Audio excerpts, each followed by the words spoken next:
And thank you for joining us on this Saturday morning. We are so grateful to be here in this series of Where We Live, Connecting Green Bay Resources to End Racism. And I'm excited to have with me Dr. Eddie Moore Jr. from the Privilege Institute and Andrea Hugenvik, the Social Justice Program Specialist at the YWCA, and we've been chitter-chattering in the background, but we're ready to kind of share some resources with you. And I just want to remind you all about YWCA's dedication to eliminating racism, empowering women, and promoting peace, justice, freedom, and dignity for all. And then give you just a little bit of background on Dr. Moore and then Andrea. So Dr. Moore, he's pursued and achieved success in the academy and business, diversity, leadership, and services, for many years. And in 1996, he started America and More, an LLC that provides comprehensive diversity, privilege, and leadership trainings and workshops. That's just a sliver of who he is. Can't say enough about the energy that he brings to this topic and just his passion that is lived out and that we know is true. And so thank you so much, Dr. Moore, for being here. And Andrea Hugenvik is a social justice program specialist at the YWCA, and she is actually a qualified administrator of the Intercultural Development Inventory. And this is an internationally renowned assessment instrument that assesses a person's mindset related to culture and a cornerstone of the diversity and inclusion work that the YWCA is bringing to the community. And we'll talk a little bit more about both of those things as we move forward, but we want to just make sure that we thank Tweet Garrett for a generous sponsorship of our Stand Against Racism series for this year. Where We Live series comes under the umbrella of our Stand Against Racism series. And a little backdrop to that is Dr. Moore and I were just in a conversation, and I love to talk about this kind of thing because it's an example of you activating your spheres of influence also. And we were just in a conversation and chit-chatting and talking and really responding emotionally to the George Floyd murder. And he talked about a conversation he was in with someone, and one little strand of it jumped out at me, and I was like, Eddie, that's what we should call this series, Where We Live. And so someone else was talking about some things that had happened where they live, and I was like, that's what we should call this series. And so we are grateful that this is the fourth time that we've been together with you all, and actually have really had upwards of 15,000, I think, folks that have either tuned in to some portion of it or shared it with somebody else. But really just the evidence that this topic is still important, though it's not on the front news, in the front news anymore, but it's still incredibly important, and the back work of it is changing lives here in Green Bay and for the Brown County area. So thank you folks for being here, and we'll jump into just a few questions that we want to ground today's discussion with, and then I will be adding some information about some different studies in the community and then some other work that is available in and around Brown County. And so, actually, let me let you guys, did anybody want to say anything else before we get started? You guys good? I'm good. Yes, I'm ready. I'm ready for the questions. Sister Robinson, thank you for having us. All right, perfect. All right, so now, how possible is it to achieve equitable outcomes if marginalized populations are absent from the decision and policy making tables? And so tell me a little bit about what you think about that, you guys. Okay, Andrea, happy to start this, but let me know when you want to go first. I go first. Let me know. I'll say this, no, okay? Yep. That is one of my biggest frustration, Renita, is organizations, communities, they're dealing with disparities, inequities, white supremacy, white cultural dominance is what got these disparities into place and widened them.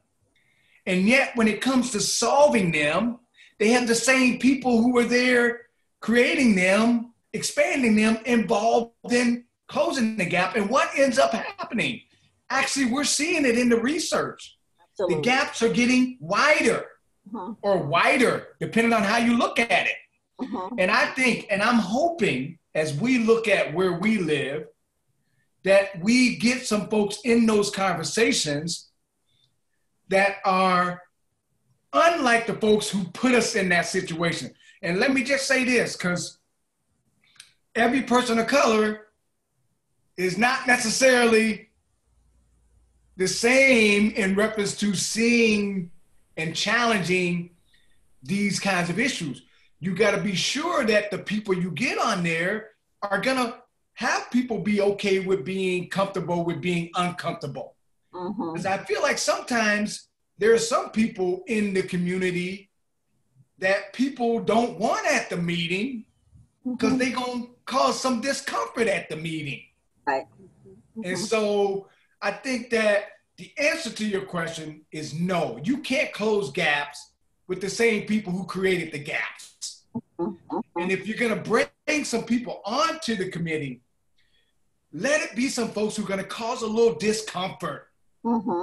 Because the research shows that if there's growth that happens in any area that we're trying to grow, you have to experience some discomfort. Right. And so that's my response to that. Thank you. And just another caveat, the research also shows that it takes two, at least if you're gonna do work in a marginalized people group, the research said you have to have some representation, at least on a committee, at least 2 people from that group to really have an impact. So adding one and that token kind of representation of that marginalized or low resource group actually isn't enough. And there's a whole bunch of reasons why one isn't enough. But Andrea? Yeah, so first, Dr. Moore, I feel like you're extra fiery this morning and I like it. I'm really glad to see it. So I absolutely agree with you. I think that it is ridiculous to think that I would have any idea how and just how deeply these kinds of systems and the racism within our systems is impacting families that I'm not a part of. I don't know. So we think that we really need to be inviting more people into these conversations and having more perspectives at the tables as we try and find solutions that work for everybody, not just for people who look like me. I really want to make sure that we do have solutions that work for everybody. And I also think that you're totally right in both bringing people in who are willing to make some discomfort, but also really working with people to be okay with that, to get comfortable with discomfort. I see with a lot of boards and a lot of committees that they bring on some diversity, but the people who, the sort of status quo that was already there are just talking over people and ignoring people. And it's just a checkbox to have some diversity and some different perspectives instead of really listening and learning and being okay with that idea of, at the end of the day, maybe thinking like, oh, like, damn, I was really totally wrong and I didn't understand this. And, I was making decisions for my family and not for all families, and being okay with sitting with that discomfort and learning from it and doing better in the future. I think that part's really important too. Yeah, thank you. Hello, Robin Tennant is joining us on the broadcast. Thanks so much. Shout out to Robin. Robin, we actually just answered one question, but I did not get a chance to share anything about you or the We All Rise African American Resource Center. If you want to catch us up and give us a little bit of information about you and your organization, we sure would appreciate it. The Resource Center is now located at 430 South Webster Street. We actually just moved 2 weeks ago to expand our space, which also... It sounds underwater.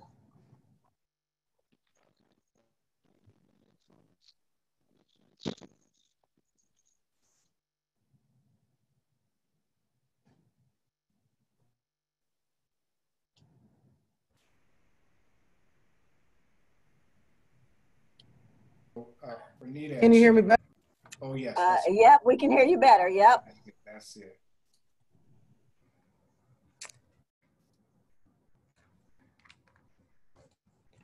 We did for a little bit. Now we can't.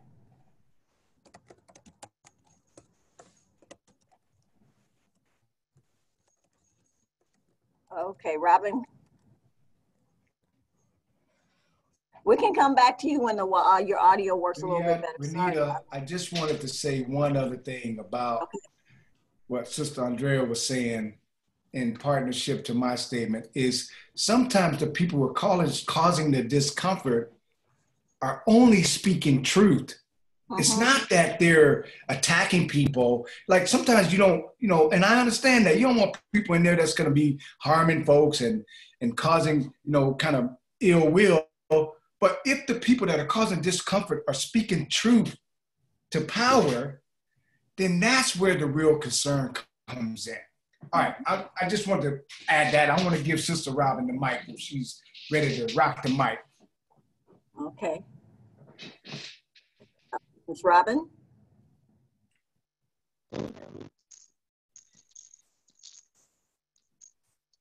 No, it's still not working. But there was one little time when you said something we could hear real clear, so I'm not sure what needs to happen to get you better. All right, well, let's just shift. I'll just work on this if you want to just kind of try to figure that out. One of the grounding parts of this series, today's speech or time together was to talk a little bit about some of the things that are happening in the greater Green Bay area. And so what's interesting is you have a lot of money that's being done for the life study. We had the greater Green Bay, the Brown County United Way did a life study in 2016. And the interesting thing is 33% of the respondents thought that diversity was actually hurting Green Bay. The Bay Area Community Report said in order to successfully participate in the community, every community member needs to have personal and community resources that foster lifelong growing, learning, and success, and that some pathways are already identified. And they made some recommendations, two of which were to continue to support and cross-promote diverse community assets and celebrations of diversity, and make sure that all community-wide celebrations include the richness of our community's diversity. Their 15th recommendation was to increase the cultural competency of community members and organization. Then Achieve Brown County's reflection statement on anti-racism said, today and every day we stand together with our public and private partners and saying we hear and see and feel the pain and anger. We unequivocally reject racism in any form. We can and will do better individually and collectively. And then Wellow's recent survey suggested that our community would benefit from efforts that prioritize psychological well-being and social connectedness. And so these studies were very interesting, mostly because the individuals that were involved in collecting the data were not people that really reflected some of the things that we're talking about in terms of diversity and that kind of thing. And so, Robin, you want to try again? Let's see if we can hear you. Can you hear me now? Excellent. Yes, yes, yes. All right. All right, I'm sorry about that. Actually, so if my dog barks, she's going to be loud. She's about to have her babies any day. And I just didn't want to startle everybody. So I was trying to use the studio beats. Okay. I'm Robin Tinnen. I am Executive Director of We All Rise, which is now conveniently located at 430 South Webster Street. We were previously on Jefferson, downtown, right on the bus route as well, just have really quickly outgrown the space and needed additional space for our youth to have their own space to continue to do their work, but also heal.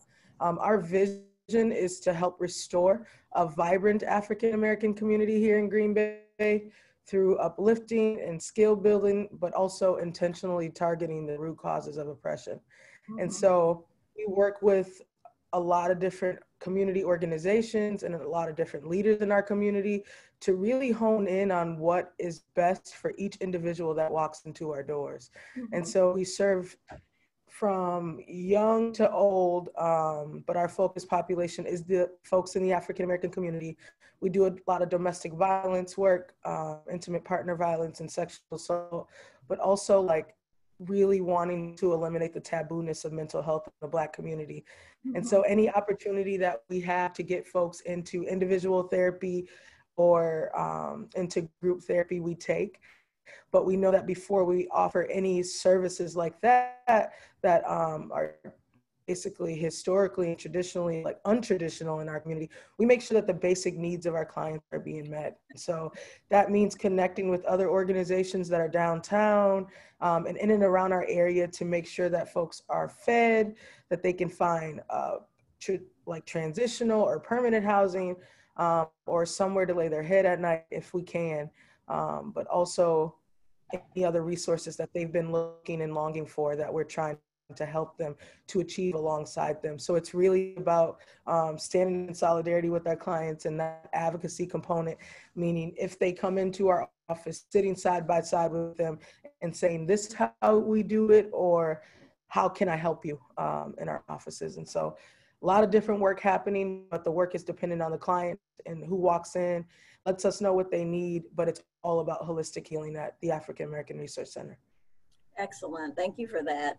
And so now I know that you share services with a number of agencies and that you all serve whoever walks through your door, but everybody doesn't know that. But this links real nicely to the next question, which is, why is it necessary to have supportive services that are specifically tailored to a certain demographic? So you say your emphasis is on African Americans. We know that Casa Alba Melody have an emphasis on Latinx. We know that CAMSA culturally serves Somalians, and then other culture centers. Why is that important? Why do we have to have an African American resource center rather than just sending everybody to one place?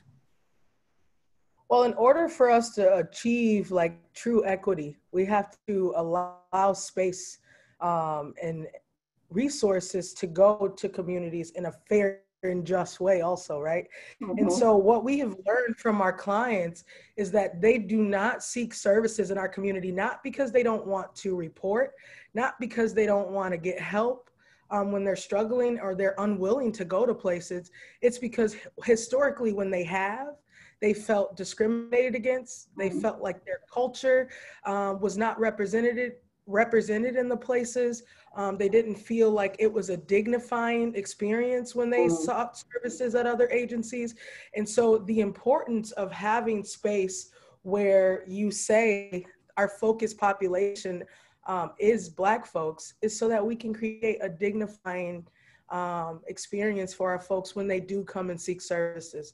And so we know that they've been denied for religious exclusions.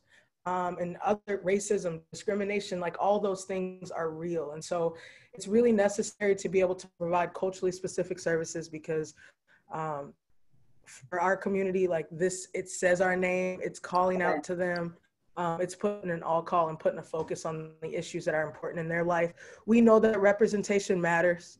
It's significantly important because as Wisconsin, and I've said this before, when it comes to our academic achievement gaps as well as our incarceration rates of Black folks here, we're literally at the worst in our country.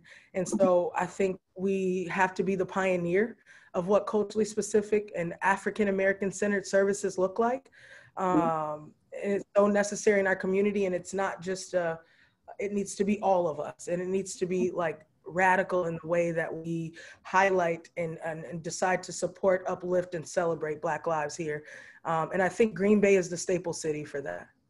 Excellent. And I think that when folks come into We All Rise, they're not going to be asked, can you wash your hair? Right, yeah. Right. Just down to something as simple as that. When you have someone that is African-American that comes in with dreads or braids or something like that, they don't have to answer questions that are intrusive and really not honorable, right? So Eddie and Andrea, any thoughts about why is it important to have those supportive services that are tailored to a certain demographic?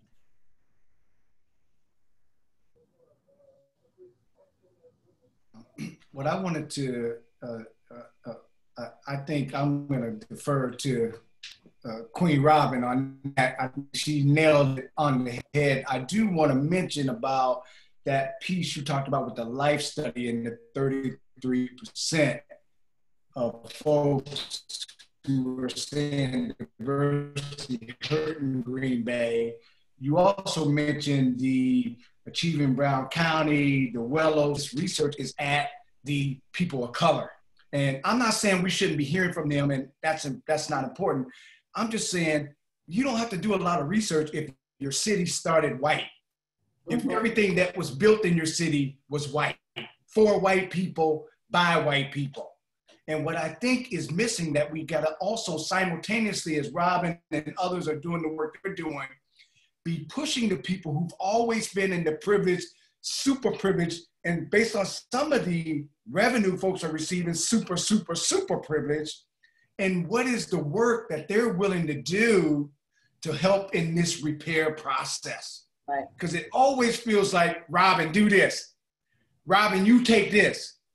And not that the sister can't carry that, not that you at the Y can't carry that, we can't do it in the work that we're doing, but I feel like there's no equitable challenge for the super privileged. And that's what I'm hoping we can begin to do differently. As Robin said, we can be the model for the nation. Right. We go from the worst to the first. But if we're gonna do that, we have got to look at white supremacy, white cultural design, the kinds of things that played an instrumental part in developing this city in the first place. Andrea. Hi, Robin. I have a barker today too, so I think one thing that a lot of white people really need to hear and don't, like, we just don't know this because we've never had to experience this in response to culturally responsive resources out there, is that so many of our resources and sort of mainstream resources are culturally responsive and culturally specific to white people.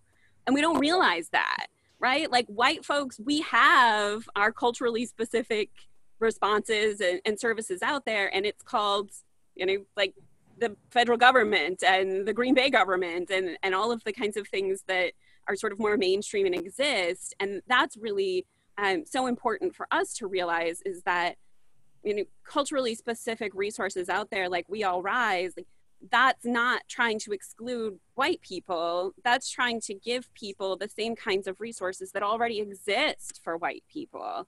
And I think that a lot of white people need to hear that and need to know that you know, our systems are really built for white people. And trying to build resources that exist for other people, and also trying to change those resources so that they are responsive to everyone. I would love to live in a world where our resources were responsive to everyone, but right now they're just not. So I think that that's important. Another thing, Renita, you talked about the study, 33% of people think that diversity is harming Green Bay in some way. And I think that that is such a striking statistic for a lot of people, but I think that it's very, very accurate. That's very much what I've seen. I think we see this a lot in workplace research, that you've got sort of this group, you've got a group of, you know, monocultural people. So you've got all white people in the workplace and they get a certain amount of stuff done. And then in diverse workplaces, you either see diverse workplaces getting more done and being more productive and making better, more holistic choices, or you see culturally diverse workplaces who are getting less done and having more tension and are not making good decisions. And it really comes down to whether those workplaces are embracing diversity and being open to it, being willing to be uncomfortable and learn from one another and be respectful and have open dialogue with one another, or not.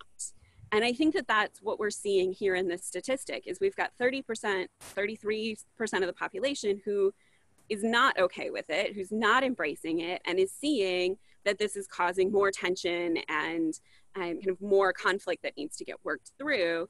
But the thing with diversity that we really have to recognize is that it's here. It's always been here. People of color have been in Green Bay forever, and we're only getting more and more diverse. And we really have the opportunity right now to either embrace it and work with it and create a better place, or to grump about it and complain and not. But you really just don't have there is no option to just say, I want an all white Green Bay. Like, that doesn't exist. You're not going to get it. So you've got, it's time to make a choice of whether you're going to embrace it and create a better place or not. Mm-hmm. Thank you. All righty.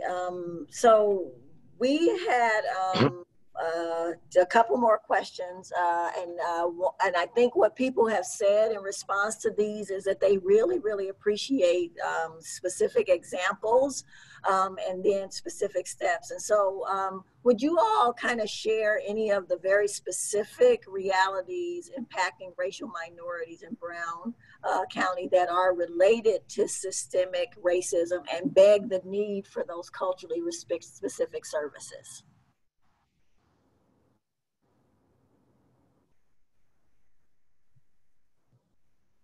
I can start off with a good example. Okay.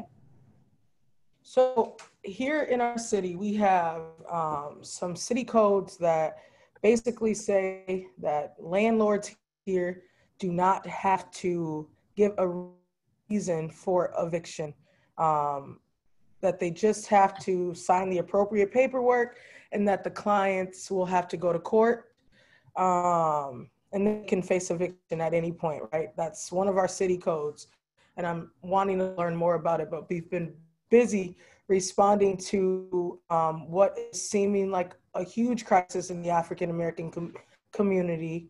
So many families are coming into We All Rise that are literally getting cited and saying, you have to move within 14 to 30 days. And it's just the notice, right? The landlord is citing this citation. They don't have to give a reason. And it's just happening. Same apartment buildings in some cases, private landlord owners, but it's all after COVID. So we have like a lot of, or COVID is still happening, but it's all after like the big, huge like part where we're all in the house and scared and things are starting to try to open back up right now. And we have so many families that are presenting with these same letters, same sort of like language. It's not happening in the white community because it's not on the front page of the news, right? It's not on all of the news. Everybody is not talking about what's happening in Green Bay on Facebook because it's not happening to white folks. So Black folks are presenting with these same letters. They've been living at places for 5 years. I have people that are literally stockpiling and bringing in their receipts and all of that, just to say, I've never missed rent. I went on Green Bay crime reports back 3 years to see if there's ever been calls to my house that I didn't know about, justifying the racism that's happening to them that they don't know. Like they don't have a name for it, but we know what it is. Black folks were disproportionately affected by COVID.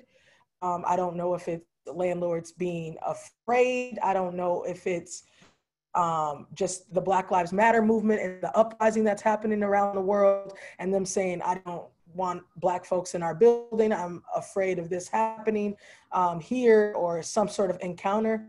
I don't know exactly what it is, and I'm not going to act like we do, but I'm saying right now we have a lot of Black families that have grown up in this community, that have invested in this community for a really long time and are having fresh evictions in our courtrooms with no reasoning why.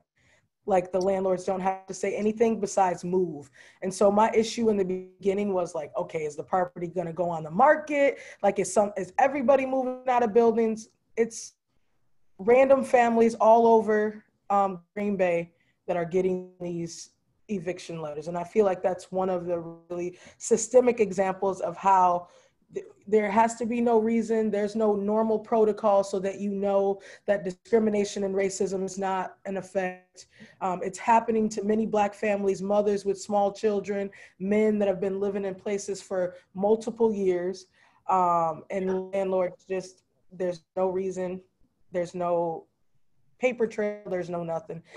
And the evictions are going through. So most of the families that came in, presented to court via Zoom, and are now homeless and seeking services with all of the different nonprofit agencies here that are helping folks in similar situations.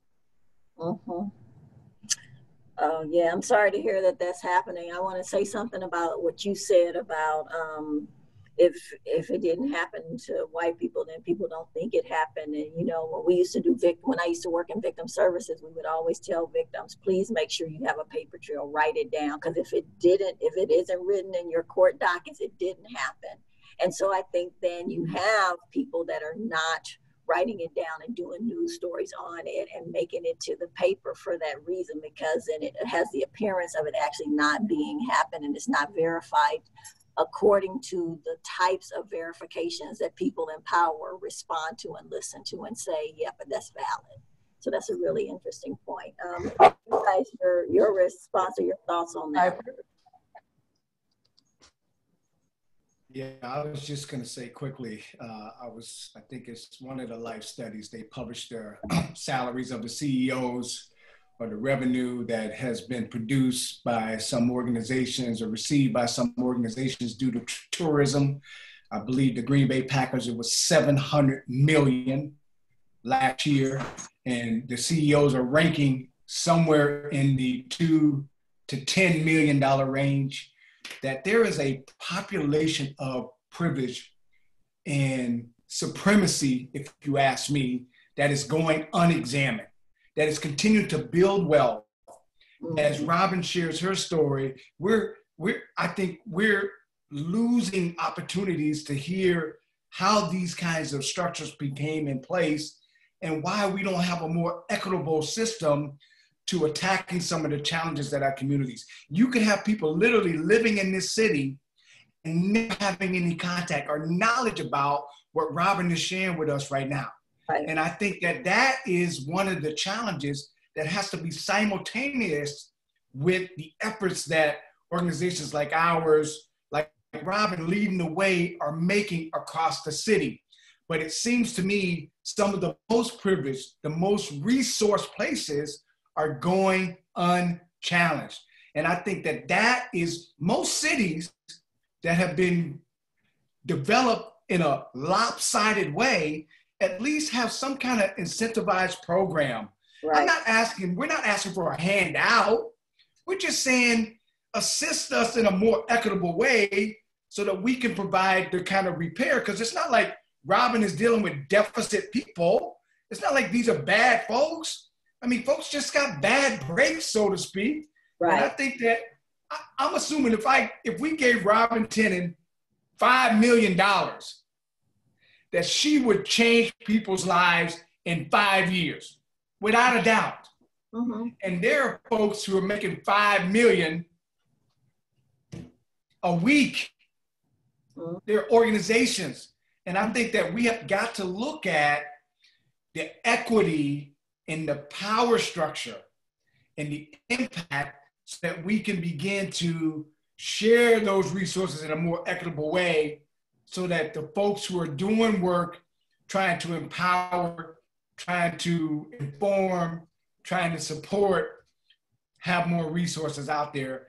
And I think that's where the Privilege Institute, we're trying to really look at those who have a lot doing much more. Mm-hmm, mm-hmm. Thank you. Andrea, did you have something? Yeah, I think that this housing piece is so interesting and so complicated, and so generations and generations of this, and how our housing system, how our banking system has created this, that people of color are more likely to rent, and then people of color are more likely to be sort of relying on landlords. And then we continue to give landlords this loophole that even though we've passed federal legislation about housing discrimination, you've got this loophole still.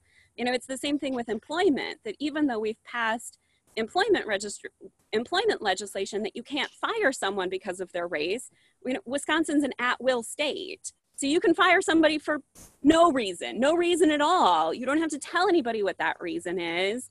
And that reason can be racism. You just don't have to say it. And then you can't get charged for violating federal anti-discrimination laws in employment because you never said it out loud. And that's very much what I'm hearing you say, Robin, is, you know, we've got a law about housing discrimination, but then we've got this loophole. And it's not fair and it's not right, and we shouldn't have those kinds of loopholes. And housing is, and so many of our systems are so complicated, and they go back for generations and generations and generations. So redlining was a practice that happened for many years until recently. It happened in my lifetime. That Black folks couldn't get a mortgage on a home, so they couldn't buy property. We know that the biggest chunk of a person's wealth is that inherited wealth that most often comes from property. So when your parents die, you inherit their house, and that's a big chunk of a person's personal wealth. But if your parents didn't have the opportunity to buy a house because they couldn't get a mortgage, that just continues this cycle generation after generation, where we're giving some people privileges, mortgages in this case, and some people don't get those same privileges because of the color of their skin. And we really have to be able to understand and recognize where these layers upon layers upon layers of discrimination are happening in our system, so that we can start unpacking it. And just like Eddie said, like, we need to be able to understand this so that the people who are privileged can recognize where their privilege is at and start recognizing how they are enabling and perpetuating and benefiting from this system, and how they can work against that. Yeah, thank you. And so because we can talk about this, and when we start giving examples, people of color always have just a high, list that's, real accessible about things that happened today, yesterday, every day. We can probably point to something, but let's think a little bit about, like, where is the change going to happen? Like, how do we change how people think about all of this information, and then how do we change how they behave? So what are the main ingredients for change in Green Bay? How do we make people think differently about, like, these things that happen?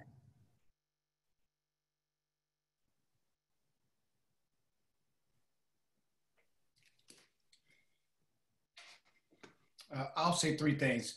Leadership. When you have systemic change, leadership is key. Resources are essential. And I think a consistency over time. My experience with organizations, communities, cities, municipalities, when they've been designed in a narrow way and they now want to be more broad, it takes about 10 years to do that. But if you don't study and name the narrow way and give some work and research towards that you'll actually just end up spinning your wheels, spitting out something here, spitting out something there, but not really shifting the culture or the results. And I think leadership, resources, strategy, consistency over time. Thank you. Let's go around. Okay, Robin. I would agree, leadership and also resources. I feel like everybody has their own, like, place in the way that we are moving forward here in Green Bay. I feel like I like to be able to ask friends, how can I support you on the legislative levels? How can I do that from a personal perspective? Get folks in office and decision-making that need to be there, that are thinking equity, that are thinking going to the margins and grabbing and supporting Black folks, so that we know that all folks in our community are supported. I want leadership in our communities like that, and I think that's very important. In my work, I feel like the way that we see change is through love, solidarity, sisterhood, and healing. Partnerships, things like that. And so it's really important that we use our resources to support all the different components of healing and change that are necessary. And so there's levels to everything. And as I do my work, I always say love cures that, togetherness, support. So me, if it's making 20 phone calls in the Green Bay community, to partner in organizations, individuals who have said, I will give my time to make this happen for folks.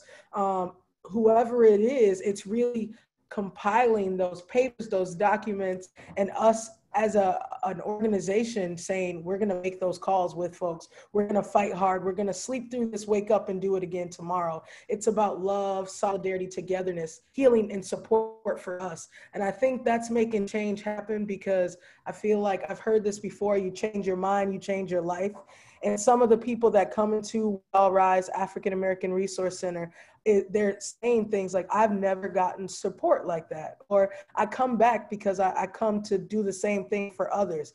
And so what we see is that we help somebody 4 months from now, and they're working and getting on their feet, and they're achieving like happiness in the now. And that's our focus with our clients that have already dealt with hundreds of years, like generations of racism and erasure. Our focus is spreading love and joy in the now.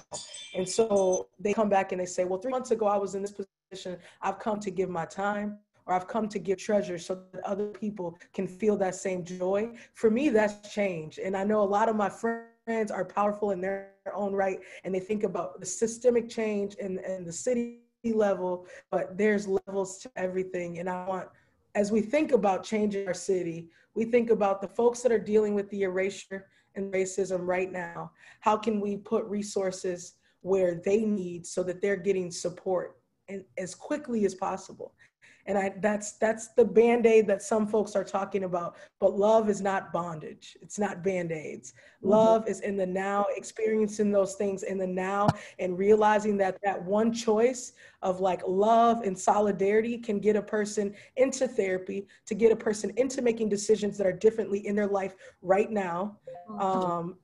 And that catalyst of change that's possible when we don't give up on people. So it's not just young people, which is so powerful and important. It's also their parents and their grandparents that still deserve that same amount of dignity, love, and solidarity in the now. Right. And we have to be reminded that just because we don't see a change next week doesn't mean that it's not changing. Right. And I think that's the piece, because people will give up and abandon their support of things if it doesn't change quickly enough, because people don't want to be in that uncomfortable place of feeling like they're giving money and resources and it's not doing anything.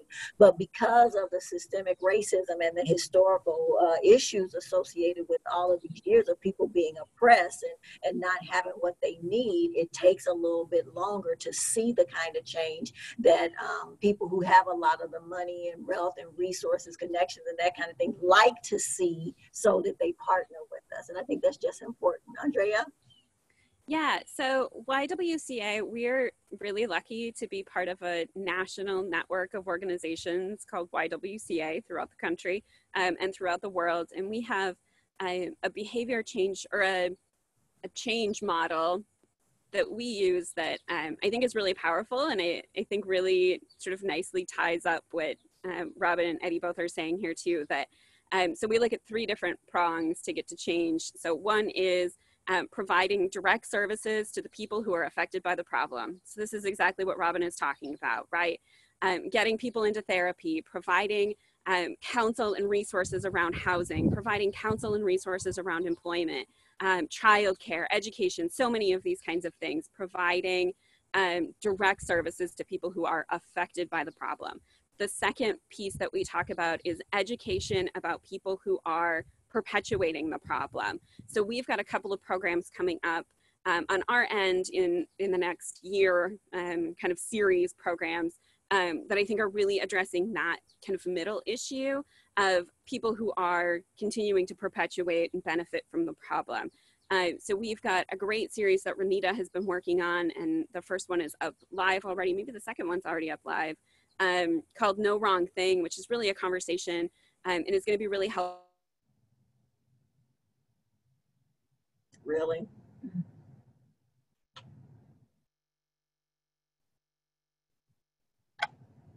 She can.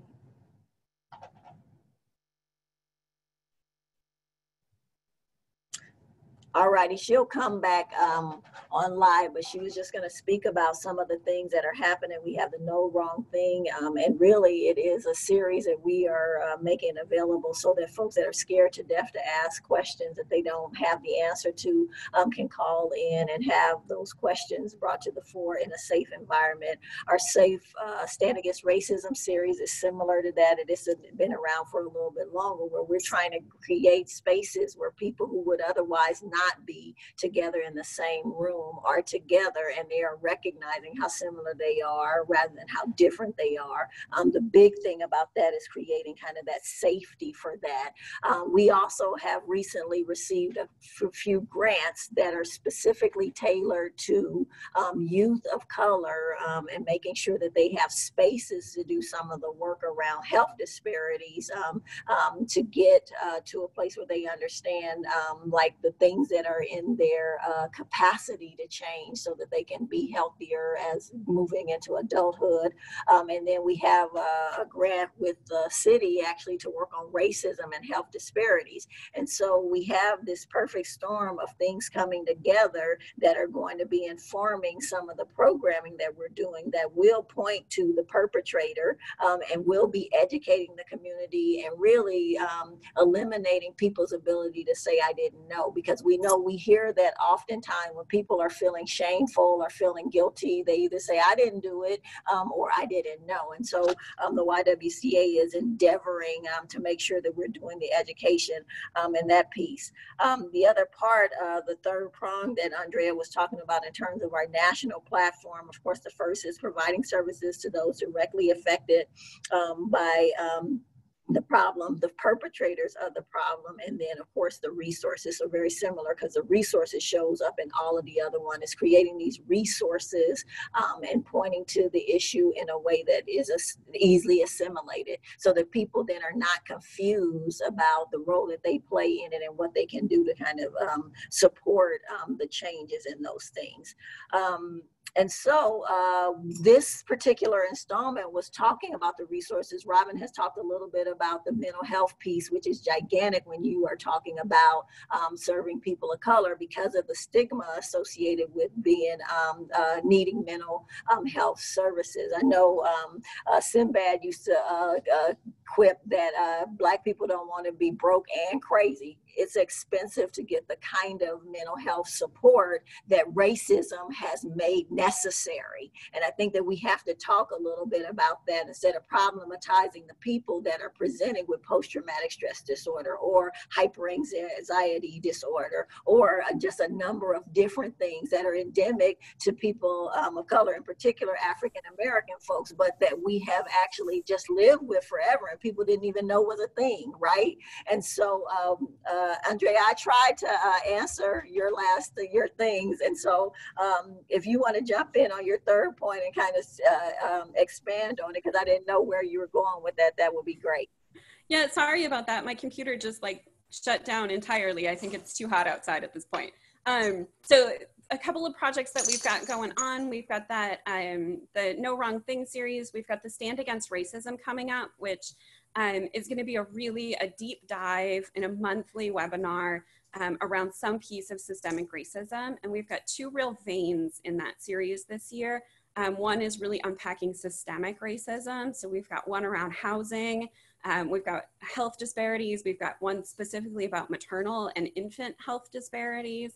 And then the second vein is really related to COVID. And Robin, you mentioned this before as well, that COVID is really disproportionately affecting different kinds of communities and is affecting communities differently. So we've got a session that's really specifically about COVID and Latinx communities. We've got one about Asian communities. Something a lot of people don't know about our Hmong communities is that they're much more likely to be intergenerational households. So having 3 or 4 generations live in the same household, which makes this whole social distancing thing a lot harder when you've got great-grandparents and grandparents and kids and babies all living in the same house. So that's kind of the two big veins in that one, which are really focused on educating people and giving some people maybe the hard truths about disparities that are in our communities and that people are facing. And then the other one that we've got that I love so much and is really starting to take off is the Intercultural Development Inventory, which is an assessment and a coaching process around developing intercultural competency. I think that this is so important and exciting for particularly leadership in organizations, to be able to really build that competency, to be able to interact with people more honorably and more equitably, to be able to really see what they're able to do and what they need help in. We started at the very beginning talking about needing more diversity and more perspectives, and really honorably having more diversity and perspectives in committees and boards and that sort of thing. The IDI is something that's going to really help board members to say, we do need that. We need that in a very real way. That's not something that I can bring to this table, and we need someone else to bring that to this table. So those are three that we're working on that's in that second group of educating people who are perpetuating and enabling and benefiting from the problem. And then the third one is really about big picture change. So public policy, advocacy, and making sure that, Robin, you mentioned this one too, so we have housing discrimination laws in this country, but then we've got this loophole. So really looking at that public policy piece of how do we create public policy that really is equitable and really is addressing disparities. Thank you. Excellent. Thank you so much. Eddie, and then I'll have Robin finish. Well, I really don't have much to add to that. I feel like they nailed it on the head. And I'll, in lieu of time, to give some more time, I'll learn. Okay. All righty. And so this particular session was devoted to the resources in Green Bay. So I wanted to just point to a few of those and then have you all queued up for your elevator pitch in terms of really highlighting. And I think Andrea just did a lot of the highlighting for what's going on at our at the YWCA downtown. So we know that the Chamber's diversity and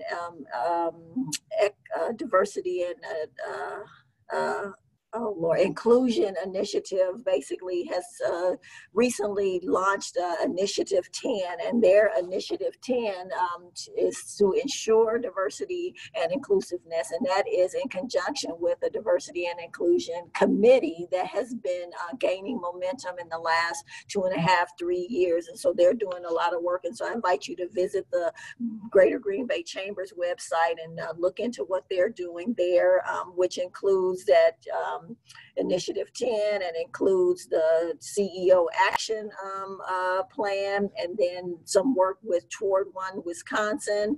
And then we have the Privilege Institute that, of course, is partnering strongly with the Cassandra Voss Center and offering a 6-week virtual anti-racism workshop in July and then early August. And then we talked about putting racism on the table.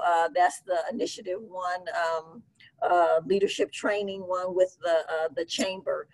And then there are just a number of other community diversity and inclusion initiatives that different businesses actually have said, yep, we want to send our people to conversations and talk a little bit about what's available, what are the resources available. Let's see if we can cross-pollinate and make sure that our network knows that this is happening, so that if they can't attend this, they could perhaps can attend something else over there. And so there's a lot going on, and what we want to make sure of is that it's not just these conversations that are one and done, but they're conversations that then get people in similar spaces, so that then they can have a conversation, and out of it is birthed a Where We Live series, or out of it is birthed this relationship with the Cassandra Voss Center, and they offer these series, or out of it is birthed a chance for the We All Rise Resource Center to partner with the YWCA and offer youth programming in our building. And so what we want to demonstrate with these Where We Live series is that if people just do the natural thing of just talking with each other and getting being informed and the information,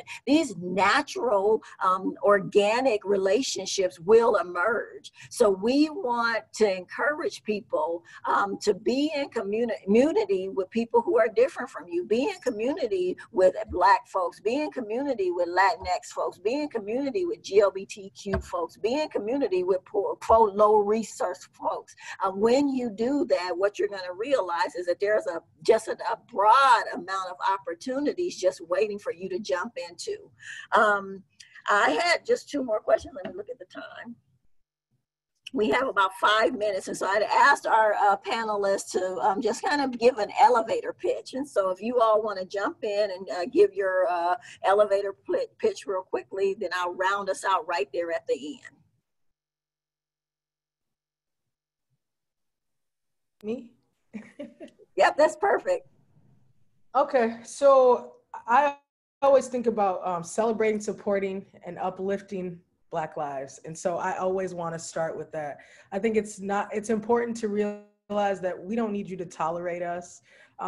We need you to celebrate, support, and uplift us. And that's very necessary. What's going to be happening over the next year at We All Rise, our focus is building up our youth library so that they have books with representation of themselves. They're reflected in the stories and the illustrations. And we know that that's going to help build up their minds. And our focus is always mind, body, and soul for our clients. And we want to build a really strong pantry at We All Rise because we know that many families are now dependent on the donations that we get in from community members.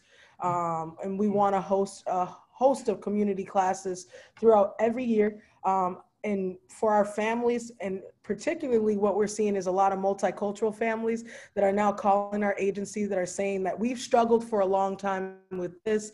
We see what's happening in the world. We want to be able to more strongly support our kids. And we've had, pre-COVID, had a couple dates on the calendar where we want to be able to help with hair, skin, and all those management ideas on site, where mothers and fathers that are from different races can come in and have Black strong leaders help them in learning those things about their children. Also, Black history and anti-racist white ally courses for those families.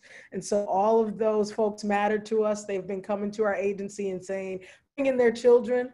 And so we want to be able to make sure that we're hosting classes for them to be able to better support their Black children that they're raising. And so we have those initiatives happening at We All Rise, and we're just hopeful that the community will continue their strong support and solidarity with our culturally specific work.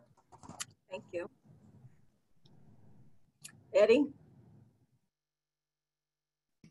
Yes, I just want to say we're more than infants. We're more than babies. It feels like this state has been named the worst state to be a Black man. As Sister Robin mentioned, some of the glaring disparities across education, incarceration requires some real, I think, adult social justice competency.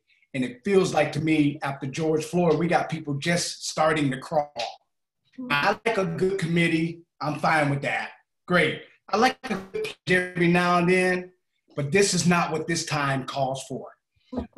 Sister Andrea mentioned redlining, again, incarceration, health disparities, immigration, just glaring challenges, but nothing ever talks about what I think is needed, which is white supremacy, white privilege, and other forms of oppression. The catalyst for systemic racism, the umbrella, the foundation.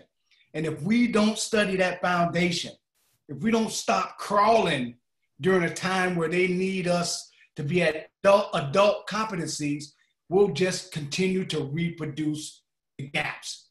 And I think that's my call. That's what we're doing at the White Privilege Conference. If you're ready for CrossFit diversity, if you're ready to go beyond kumbaya, if you're ready to look at white supremacy, that's where we want to be. That's what we want to be known for, really working with organizations that really want to tackle and grapple with issues beyond Diversity 101. And I feel like after witnessing George Floyd, Ahmaud Arbery, Amy Cooper. We can't crawl anymore. The worst state to be a Black man. I'm calling on us to go from worst to first. And I'm just happy. I know some good folks out there like Robin, like Renita. Now it's getting to know Sister Andrea that can be in collaboration to do that. But I feel like we need something different at this moment. And when I look back on this time, I want to be able to tell my kids and grandparents, my grandkids and kids that that's where I was. That's what we were doing. Not crawling, but we were doing some real work in the worst state, taking it from worst to first. Thank you. Andrea? That's real. I always joke that I need to live in a place with taller buildings because my elevator speeches tend to be really long. So I'll try and keep it short. But we're doing some really great work at YW. We're really excited about it. We keep really putting the effort in to get some new programming and some new funding and to be able to provide more to the community around this and to be able to bring resources and organizations together to be able to be in this conversation and this work together and to provide that space for people. So we're so happy to be in this conversation this morning and in other conversations like it over the last several months now to be able to really bring together the organizations who are doing this work and who are having impact and to be able to amplify that and create some synergy. So I really want to say a huge thank you to Dr. Moore and to Robin for being here with us today and being with us in this work every day, not just today, and really invite everyone who's on the call and everyone who is watching this recording after the fact that we need everybody to be part of this.